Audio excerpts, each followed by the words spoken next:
नमस्कार दोस्तों।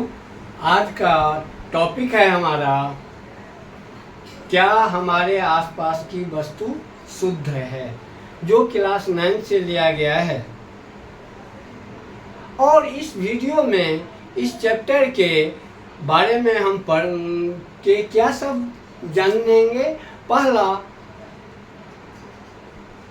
Element, mixture, compound और सॉल्यूशन। अब टॉपिक स्टार्ट करने से पहले, यदि आप हमारे चैनल पे को पहली बार देख रहे हैं और आप छात्र हैं तो प्लीज़ वीडियो को सब्सक्राइब कर दीजिए। इस चैनल पे साइंस और मैथ से रिलेटेड वीडियो रेगुलर अपलोड होते रहते हैं। तो चलिए स्टार्ट करते हैं। सबसे पहले ये जानने की कोशिश करते हैं चैप्टर का नाम क्या है, क्या हमारे आसपास की पदार्थ शुद्ध हैं। अब हम लोग शुद्ध का मतलब क्या समझते हैं। यदि हमने दूध लिया है, इसके प्यूरिटी का मतलब ये है जो इसमें पानी नहीं मिला हुआ है। ये दूध मतलब दूध है। जबकि साइंस के हिसाब से दूध प्योर शुद्ध नहीं है, क्योंकि ये बहुत सारे केमिकल कंपाउंड के मिक्सचर हैं। क्या है? केमिकल कंपाउंड के मिक्सचर, यानी मिश्रण मिला हुआ है। हमने तेल मार्केट से खरीदा सरसों का एक बोतल, इसका मतलब ये हुआ जो इस बोतल के अंदर जो तेल है वो सरसों, शुद्ध सरसों का तेल, मतलब तो इसमें सरसों का ही तेल है, किसी दूसरे मटेरियल का तेल नहीं है। लेकिन ये जो सरसों का तेल है ये बहुत सारे कार्बनिक यौगिक का मिश्रण है। विज्ञान के हिसाब से ये शुद्ध पदार्थ नहीं है। तो आखिर विज्ञान के हिसाब से या साइंस के हिसाब से शुद्ध पदार्थ क्या है? तो विज्ञान के हिसाब से शुद्ध पदार्थ है एलिमेंट, तत्व। तत्व का परिभाषा हम इसी ढंग से देते हैं, तत्व या एलिमेंट वह शुद्ध पदार्थ है जिसको दो अलग गुणों वाले पदार्थों में विभक्त नहीं किया जा सकता है। यानी तत्व वह शुद्ध पदार्थ है जिसे दो अलग गुणों वाले पदार्थ में विभक्त नहीं किया जा सकता है। इसका मतलब है यदि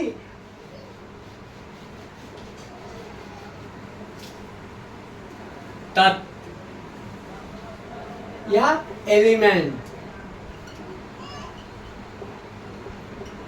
तत्व वह शुद्ध पदार्थ है जिसे दो अलग गुण वाले पदार्थ में विभक्त नहीं किया जा सकता है।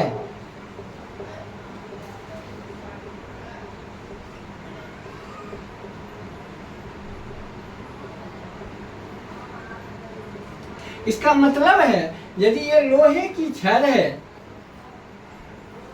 और इसका छोटा सा भी छोटा टुकड़ा करेंगे तो इसमें इतना भी बड़ा टुकड़ा यदि होगा तो इसमें लोहे का ही गुण पाया जाएगा, इसमें दूसरे तरह के कोई और गुण नहीं मिलेंगे। सिल्वर है, गोल्ड है, तो इसका कितना भी छोटा टुकड़ा करेंगे उसमें गोल्ड के ही गुण पाए जाएंगे। सिल्वर है तो सिल्वर के ही गुण पाए जाएंगे, दूसरे पदार्थों का गुण उसमें नहीं मिलेगा। इस तरह से दूसरा आता है यौगिक, या इसको क्या कहते हैं? कंपाउंड। दो या दो से अधिक तत्व एक निश्चित अनुपात में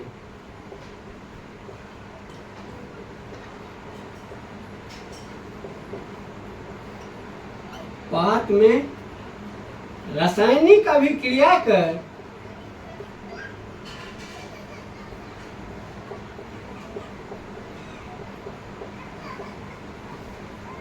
के फलस्वरूप नए पदार्थ का निर्माण करता है,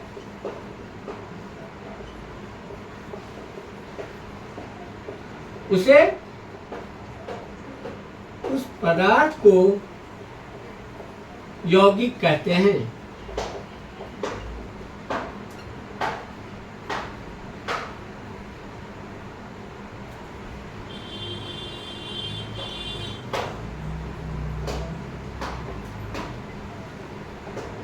जैसे यौगिक का और दूसरा गुण क्या है? जो जिन दो तत्वों से मिलकर बना होता है वो और जो नया उत्पाद बनता है उसका गुण अवयवी तत्वों से बिल्कुल अलग होता है। यानी जिन जिन चीजों से मिलकर बने होते हैं उसका उस जो नया प्रोडक्ट होता है उसके उस गुणों पे उसका कोई प्रभाव नहीं पड़ता, उसका सब कुछ नया होता है। जैसे एक सोडियम और क्लोरीन, ये दोनों मिलके क्या बनाता है? NaCl, जिसे हम लोग साधारण नमक कहते हैं। सोडियम क्लोराइड को क्या कहते हैं? साधारण नमक, जो घर में यूज करते हैं। तो ये नमक का स्वाद, ये क्लोरीन गैस है, सोडियम एक तत्व है, ठोस अवस्था में होता है, और ये दोनों मिलके क्या बनाते हैं? नमक। नमक का स्वाद इन दोनों चीज क्लोरीन और सोडियम से अलग होता है। जैसे हाइड्रोजन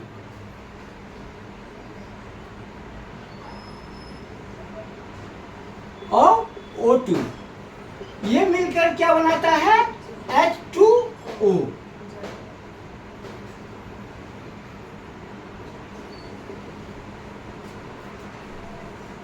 यहाँ पर हाइड्रोजन और ऑक्सीजन मिलकर क्या बनाता है?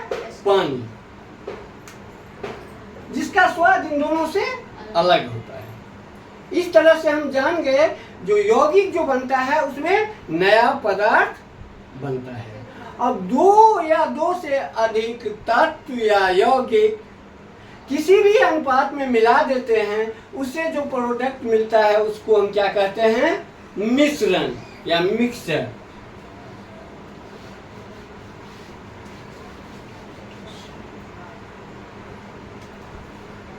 मिश्रण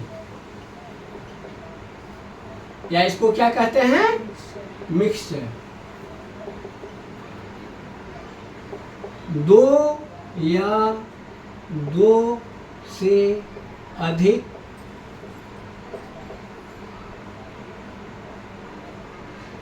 पदार्थों के को किसी भी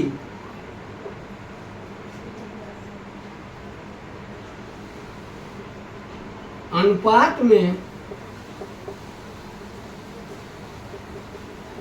मिलाने से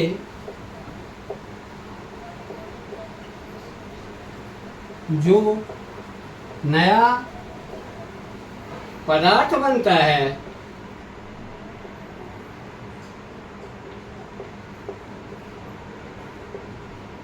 उसे मिश्रण कहते हैं। जैसे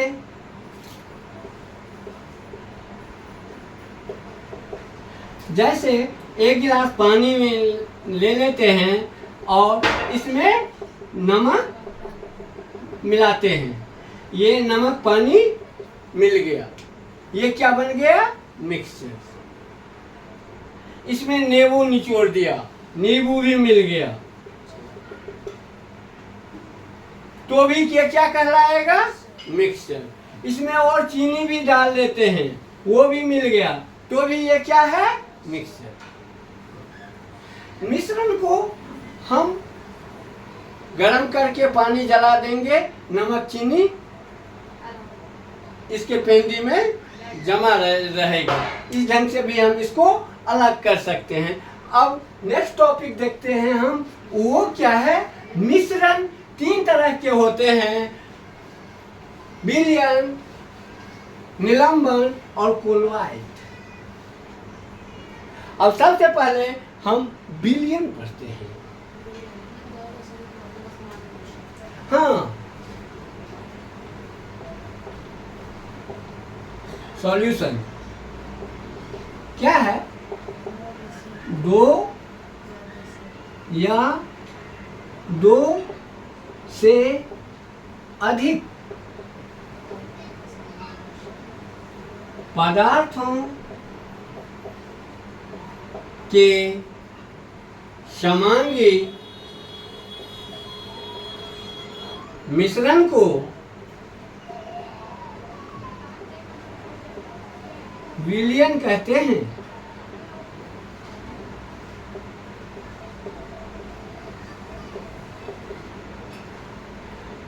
अब जैसे नमक पानी हो गया, ठंडे की बोतल हो गई, सोडा पानी हो गया, ये सब सारे क्या हैं? विलयन हैं, पदार्थों के समांगी मिश्रण। समांगी मिश्रण का मतलब क्या है? समान रूप से वितरित, मिला हुआ। अब इसमें देखो,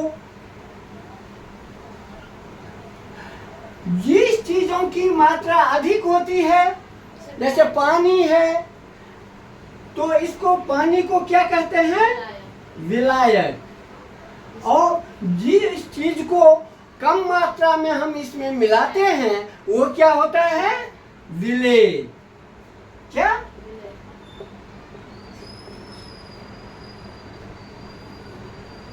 अब इसमें देखा पानी है, 1 गिलास पानी ले लिया और इसमें थोड़ा सा चीनी हमने डाल दिया, थोड़ा सा चीनी डाल दिया, वो घुल गई। ऐसे मिश्रण को क्या कहते हैं? असंतृप्त विलयन। अब क्या होता है? इसमें हम और चीनी डालते जाते हैं, मिलाते जाते हैं, डालते जाते हैं, चीनी मिलता जाता है। मिलाते मिलाते एक लेवल ऐसा आता है जिसके बाद अब चीनी इसमें मिलना, घुलना बंद हो जाता है। तो उस लेवल पे जब पहुंच जाता है, तो ऐसे विलयन को क्या कहते हैं? संतृप्त विलयन। और जब विलेय की मात्रा संतृप्त लेवल से कम हो, तो उसे क्या कहते हैं? असंतृप्त विलयन। अब किसी ताप पर किसी विलायक में विलेय की जो मात्रा होती है, वो उस पदार्थ का घुलनशीलता कहलाता है।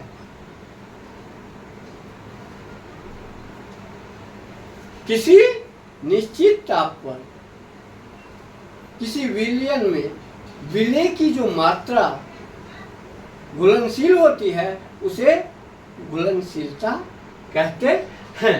अब इस सांद्रता को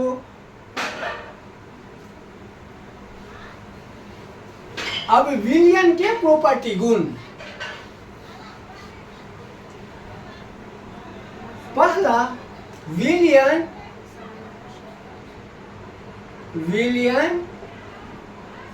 समांगी मिश्रण है। अब तुम्हें यहाँ पे याद रखना वाली एक चीज है, जो विलयन में प्रकृति में मिश्र धातु के रूप में जैसे ही हम विलयन का नाम लेते हैं तो हमारे दिमाग में एक लिक्विड की अनुभूति हो जाती है। जो लिक्विड ऐसा होगा जिसमें ठोस द्रव या गैस मिले होंगे। लेकिन प्रकृति में मिश्र धातु के रूप में समांगी मिश्रण है, लेकिन इसको हम विलयन न कह के मिश्र धातु कहते हैं या मिश्रण कहते हैं। क्यों? क्योंकि मिश्र धातु में अवयवी तत्व के गुण पाए जाते हैं। हाँ, दूसरा, और हवा के रूप में जो वायुमंडल में पाया जाता है, ये प्रकृति का गैसीय विलयन है। विलयन के कणों का आकार, कणों का व्यास,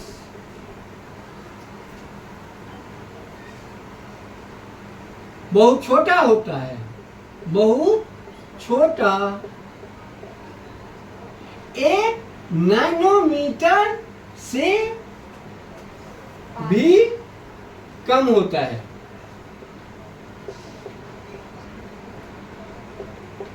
तीसरा, विलयन के कण ऐसे होते हैं, छोटे होते हैं, जिस वजह से प्रकाश की किरणों को ये नहीं फैलाता है।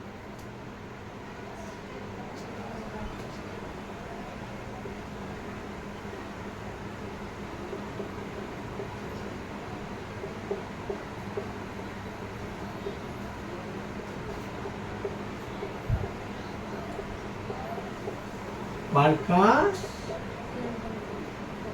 की किरणों को नहीं फैलाता है। और चौथा, इसे छानकर अलग नहीं किया जा सकता है।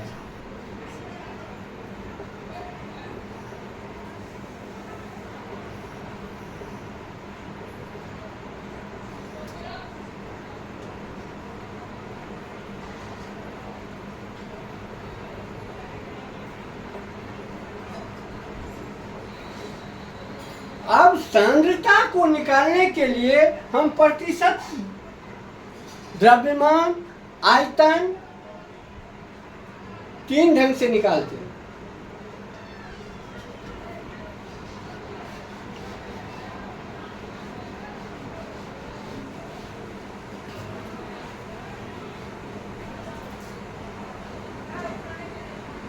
सांद्रता, विलय की जो मात्रा हो, किसी विलयन में विलय जो मिला होता है, वही उसकी घुलनशीलता कहलाती है, और इसी को हम नापते हैं।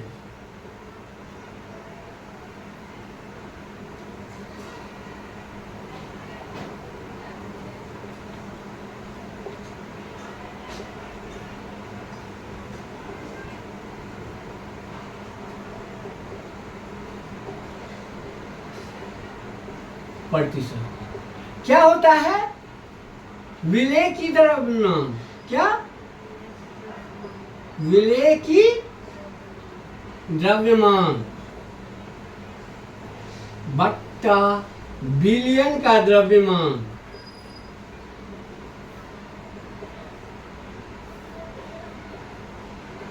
इंटू 100। हाँ, जब अब तुम्हें विलयन का आयतन दिया रहेगा, उस केस में क्या करेंगे? यदि विलय का द्रव्यमान है तो विलय का द्रव्यमान बट्टा विलयन का आयतन गुने 100। और जब विलय भी आयतन में ही रहे, तब तुम क्या करोगे? विलय का आयतन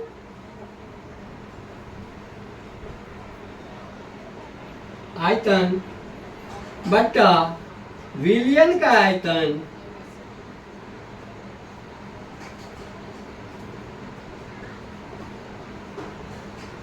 गुने 100। यहाँ पे याद रखने की चीज है, नॉर्मली छोटा सा ट्रिक होता है। इसमें होता क्या है, विलय की मात्रा दे देते हैं और विलायक का मात्रा दे देते हैं और तुमसे प्रतिशत को बोल देते हैं निकालने के लिए।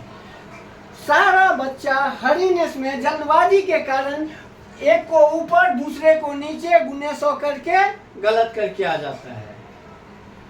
विलयन निकालेंगे, विलयन में क्या आएगा, विलय का द्रव्यमान भी आएगा और विलायक का भी द्रव्यमान आएगा, दोनों मिल के जो आएगा वो होगा विलयन। चीनी का भी द्रव्यमान आएगा और पानी का भी द्रव्यमान आएगा, दोनों को जो जोड़ देंगे वो होगा विलयन का नेट द्रव्यमान। तो इस चीज को हमेशा याद रखने वाली चीज है। धन्यवाद। यदि आप लोगों को वीडियो अच्छी लगे तो वीडियो को लाइक कर दीजिए, चैनल को सब्सक्राइब कर दीजिए, छात्रों को शेयर कर दीजिए। धन्यवाद। ज्यादा करिए।